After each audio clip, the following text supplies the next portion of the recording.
Let's jump into the Word today. We've been looking at the story in the life of David in the book of Samuel. And every time I keep diving into this, it continues to amaze me how over and over and over he's able to resist the attacks and the threats of King Saul. You know, what's really interesting is David has defeated Goliath, and we noticed last week in 1 Samuel 18 that only caused Saul to grow in his jealousy and his actual hatred of David. And David, in all of this time, you see him displaying immense submission to God's plan. And you see him displaying humility each and every step of the way. And at the end of chapter 18, it's really interesting, as David finally marries one of King Saul's daughters, Michal. So now he's not only a soldier in King Saul's army, but he's also the king's son-in-law. Cannot imagine what that would really be like. The man over you, the man that you work for, that you fight for, your very father-in-law is continually trying to kill you. That just doesn't sound like fun. I remember my father-in-law was a great man. He never tried to kill me. He may have thought it, he never tried to. Today we're going to look at 1 Samuel 19, and you begin to notice the same type of pattern developing in David's life. You see, King Saul is consumed with destroying David by any and all means necessary. That doesn't change. He even goes to great lengths to the point that he uses his two daughters to ensnare and entrap David. What I mean by that is Saul says, look, you can marry my daughter if you go and kill some Philistines in battle. Saul's whole goal and plan is for David to be killed and eliminated by the very Philistines.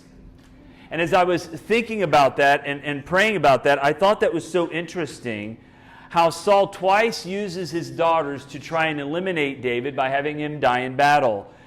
And then I thought about later in David's life. Think about what he does when he sins with Bathsheba. Bathsheba was married to Uriah, and what does he do? He sends Uriah into battle and has everybody pull back so that Uriah will what? Die. David picked up a bad habit. David picked up a very bad habit from King Saul, is using others to try and get your job done. And as I was just reading through that again, it just struck me how often we pick up some bad habits in life and we don't know what to do. And David literally uses the very same method that Saul uses. Thankfully, Saul wasn't successful, and unfortunately, David was. So I say all this as we jump into 1 Samuel 19. Saul is continually attacking and going after David, and David is trying to avoid Saul. And I say that not to discourage you.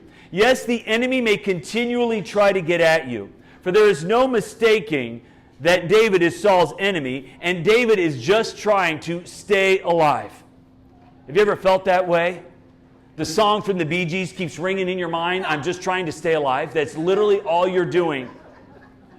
Literally, one of the lyrics to that song is life is going nowhere. Somebody help me. Do you ever wake up like that? Somebody help me. I'm just trying to stay alive. I'm just trying to make it through that day. I'm just fighting battle after battle after battle. You know, if David would have let up, if David would have tried to wrestle this situation away from God, everything would have been different.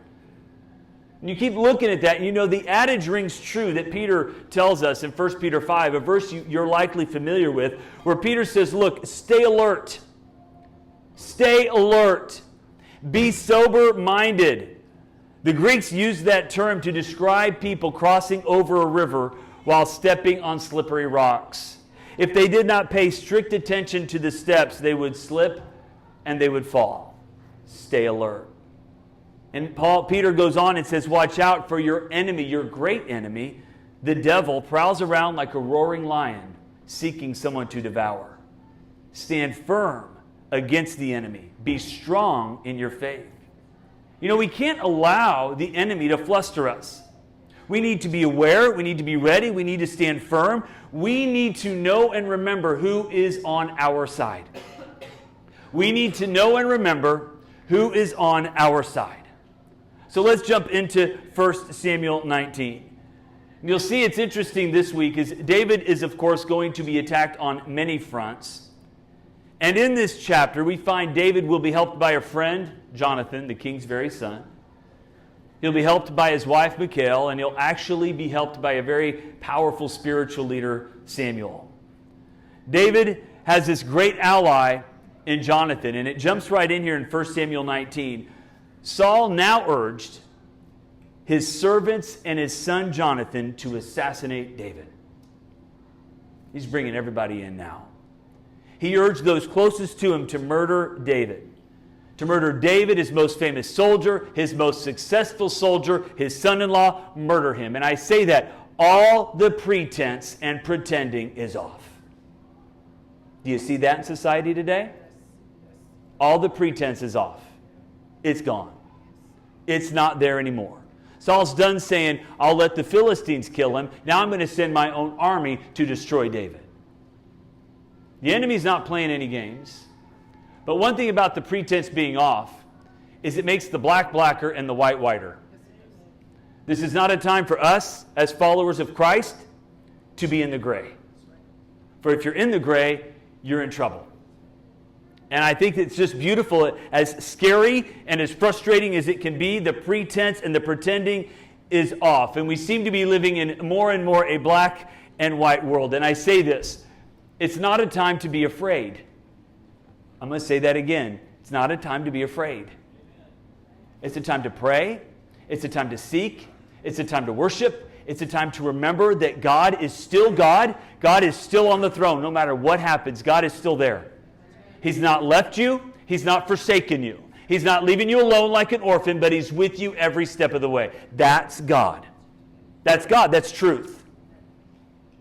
So Saul at this point doesn't care who knows. But Jonathan, as it goes on, because of his strong affection for David, told David what his dad was planning. Tomorrow morning you must find a hiding place out in the fields, and I'll ask my father to go out there with me, and I'll talk to him about you. Then I'll tell you everything I find out. Jonathan goes out with King Saul and does an incredible job in soothing his dad. You know, time and time again, before his death, Jonathan's friendship would prove to be a wonderful help to David. This friendship stands out as an example of brotherly love and, honestly, iron sharpening iron. Both men, both David and Jonathan, become better as a result of their care for the other. So Jonathan reminds Saul of all the good that David had done, not only for King Saul, but for all of the Israelites. Jonathan truly is a great friend, one who is himself submitted to the very plans of God because he's willing to allow David to be king instead of him. That's the big deal. Jonathan is next in line to be the king. How many people do you know that say, well, I'm not going to do it. I don't want all that fame and fortune. And Jonathan's like, no, David, you're going to be the king. I know that. We saw that last week. And that's Jonathan.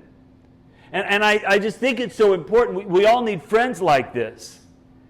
Jonathan brings David, this is what's so powerful, to his rightful place.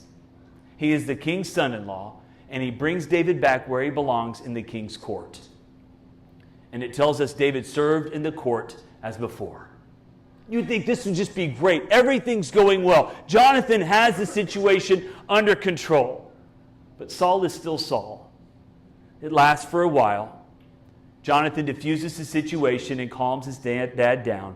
But Saul wasn't prepared to handle the temptation that came his way. You know, the more you look at Saul, you understand that he is an example of a man holding on, not to his faith in God, but to his faith in self. Because over and over, he's trying to save his own life, and in so doing, he lost it. And Saul loses it. It says in verse 9, one day when Saul was sitting at home with a spear in his hand, put the spears down. The tormenting spirit from the Lord suddenly came upon him. As David was doing what he always does, plays his harp. Saul hurled his spear at David, but David dodged out of the way, leaving the spear stuck in the wall. He fled and escaped into the night. It keeps just sticking in my mind how David held a harp, a very soothing instrument, while King Saul continued to have spears in his hand. That just keeps coming back to me, that image. Are we playing harps or throwing spears? What do we have in our hands? For make no mistake about it, we live in a throwing spears society. This is the kind of society we live in. Just go to any social media platform and spears are flying everywhere and accomplishing nothing. You could do it right now. Please don't, but do it later. Yet what do? We join in. We watch, we read, we listen. Oftentimes we join in and throw those spears. Let me ask you, did it accomplish anything? But we do it. David was playing a harp, and David never throws a spear. It's almost as if David doesn't even know what to do when the spears are thrown at him. I mentioned Gene Edwards last week, and I'm going to mention him today because he gives some advice in writing about this facet of the situation between King Saul and David when you feel like spears are just coming your way. He writes, pretend you can't even see the spears. Pretend they're not there. He says, if you don't want a spear to hit you, you and I, we need to learn to duck. And David learned to duck. You better be quick. Pretend nothing happened. That's important. You know, to be really honest, it is okay to be ignorant of some things. You know that, right? But we always want to know. It is okay to not know everything. I'm not saying stick your head in the sand and not know what's going on, but sometimes we get so involved and we get down these wormholes and all of a sudden we're in spear-throwing society. It's okay to be ignorant of some things. Paul even writes in Ephesians 5, take no part in the worthless deeds of evil and darkness. Instead, expose them. It is shameful even to talk about the things that ungodly people do in secret. It's okay to not know, but we want to. Gene Edwards goes on to say, you know what, there's some other points we need to know to keep us from being hit. He says, one, never learn anything about the fashionable, easily mastered art of spear throwing. I don't need to learn the how-tos of certain things, and one of those is spear throwing. Secondly, he writes, stay out of the company of all spear throwers. The more you hang around spear throwers, the more likely you are to become one. Bad company corrupts good morals. If you fill your heart with spears, spears will come out. Third, keep your mouth, and I added this, keep your mouth and your posts quiet. Keep them tightly shut. It is amazing what happens and what we can avoid if we are just careful of what we say, if we are careful of what we post. So here's Saul trying to pin David against the wall with the spear, but it doesn't work. So what does David do? He flees into the night. We pick up the story in 1 Samuel 19, verse 11. Then Saul sent troops to watch David's house. So Saul has tried to defeat David in battle, have the Philistines take care of him. He's tried to defeat him in his very own court, and now he's going after David in his very own home. The enemy has no shame about going after your battleground. He has no shame. You pray over where you work. You pray over your home. It says they were told to kill David when he came out. But Michal, David's wife, warned him, if you don't escape, you'll be dead. So she helped him climb out through a window, and David fled and escaped. Verse 13 is interesting. Then she took an idol and put it in his bed, covered it with blankets, put a cushion of goat's hair at his head.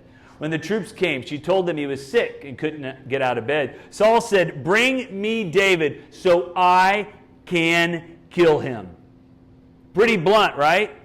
I just keep thinking about the enemy. He has one purpose, to steal, to kill, and destroy, and we think it's no big deal. That's his goal. Saul here is like, I just want to kill him. They found out it was just an idol with goat's hair. Saul looked at Michal and said, why have you betrayed me and let my enemy escape? I had to. He threatened to kill me if I didn't help him. So interesting to look at. David stalked at home. And the actions that his wife takes are very interesting.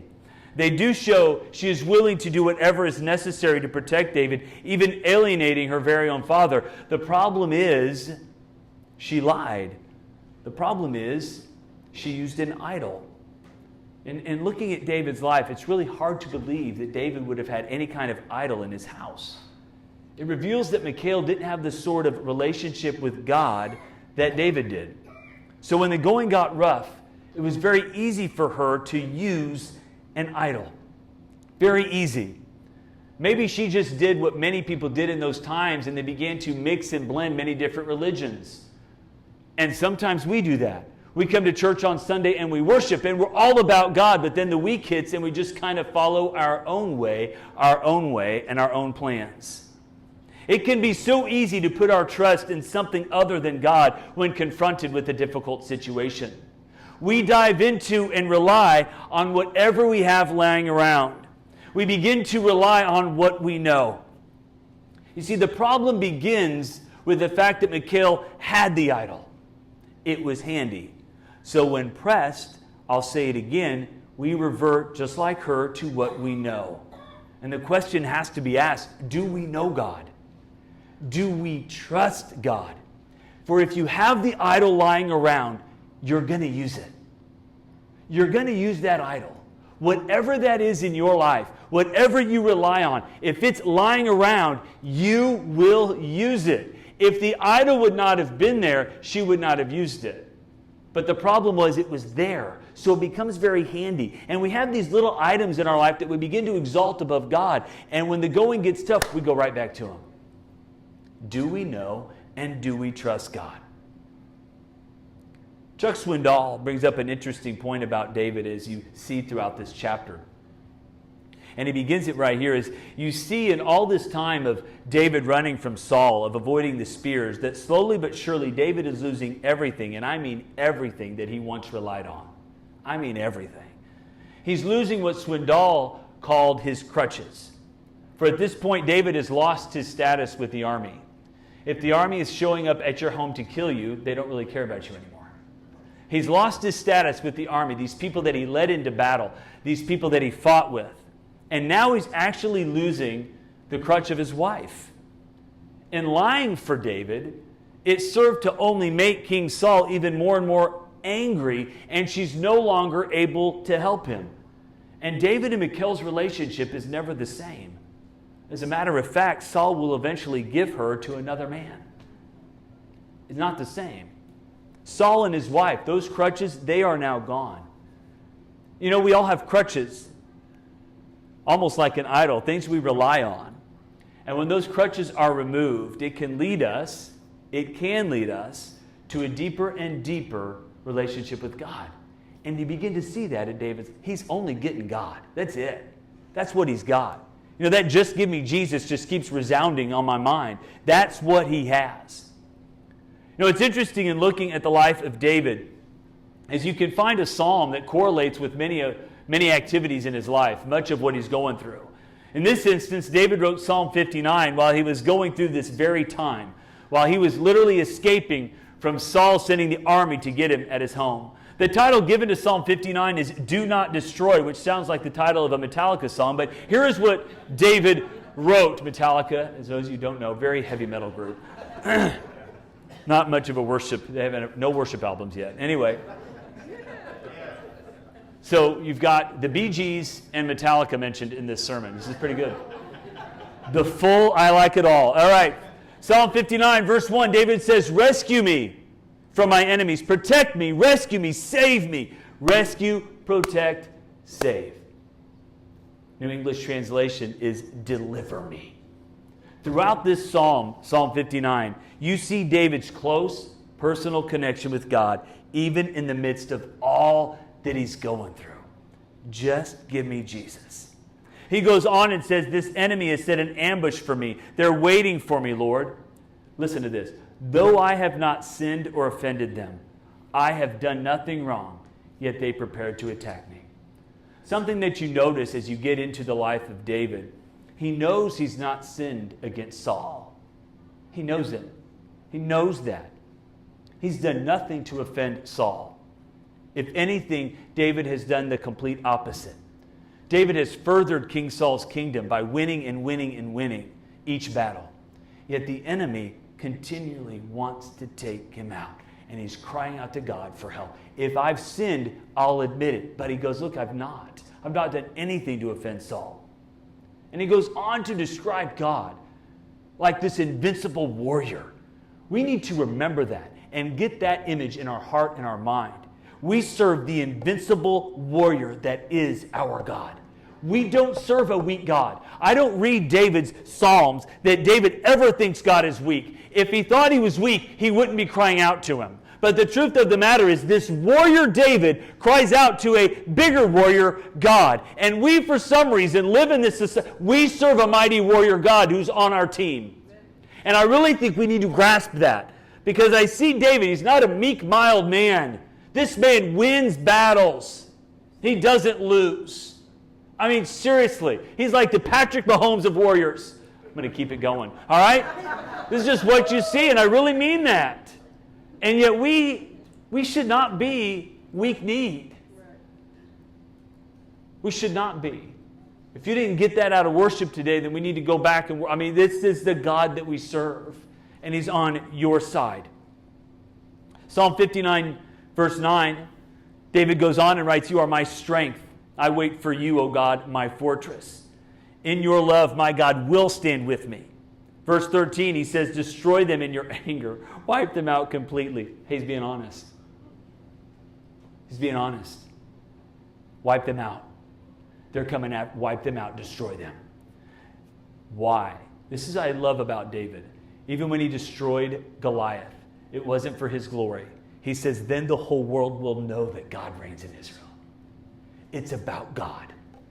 When we have that kind of mindset, for David's focus is not for his glory, but for God's. He wants victory so that all will know that God reigns.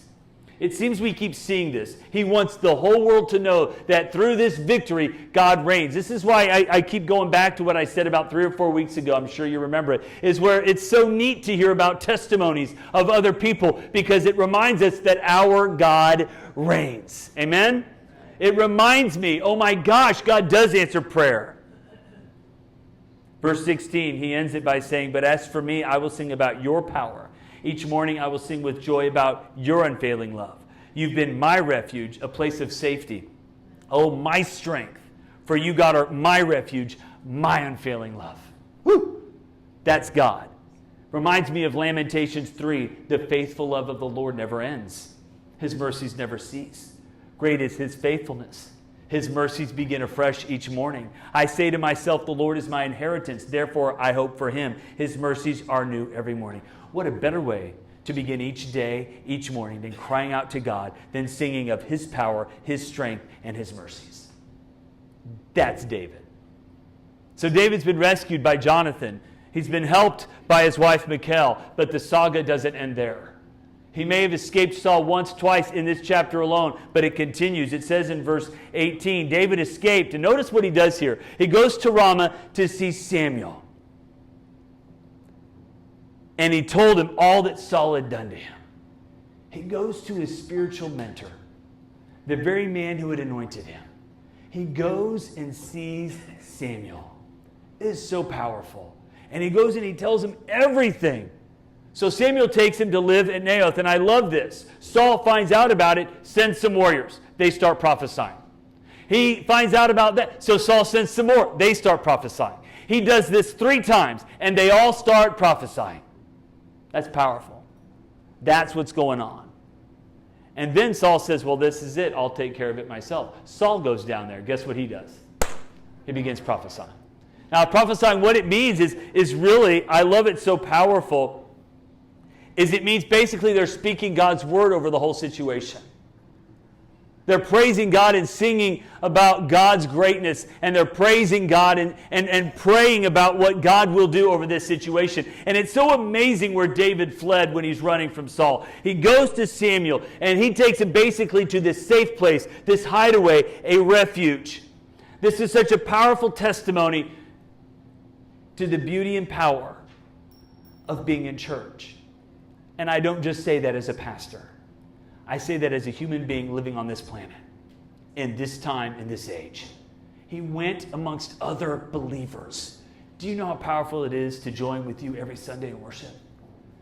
Do you know how powerful that is to hear about God's word, to talk with you and share with you and find out what... This is what happens when you come to church, because the world is dark. And the last time I checked, it's not really on my side. But I come here, and I think most of you are on my team. Most of you. Do you get what I'm saying? And that's where David goes, because we need each other. We need each other. I don't know how people do it without people around them that believe like they do, that serve the living God. It makes such a difference when you've gone through Monday through Saturday, getting beaten down, and then you come into church and you find people that think like you, believe like you, love God like you do. I'm telling you, it's so important. And that's where David goes. And Saul even prophesied. This seems rather odd. For Saul is completely controlled by anything other than God. But know this, you even heard Ruth say it today, and I thought that was so stunning. If you don't humble yourself before God, God will humble you. For Saul lays naked before God. In other words, he takes off all of his kingly vestments. You're no king in front of God. And if you don't humble yourself before God, God will humble you. Know that. Know that. There's no escaping that every knee will bow and every tongue will confess that Jesus Christ is. It will happen. You can either do it today or you can wait until that day. Saul kept waiting. Saul kept waiting. God humbled him. God humbled him. As we finish today, we're going to pass out communion. So we'll go ahead and pass out the elements. They're at the end of each row.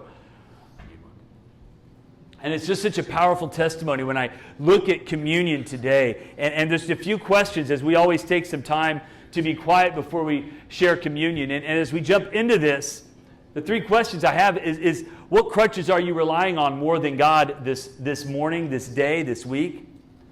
And maybe you've become very good at throwing spears. And maybe you have some idols in your life that you have set up above and beyond God. What are they?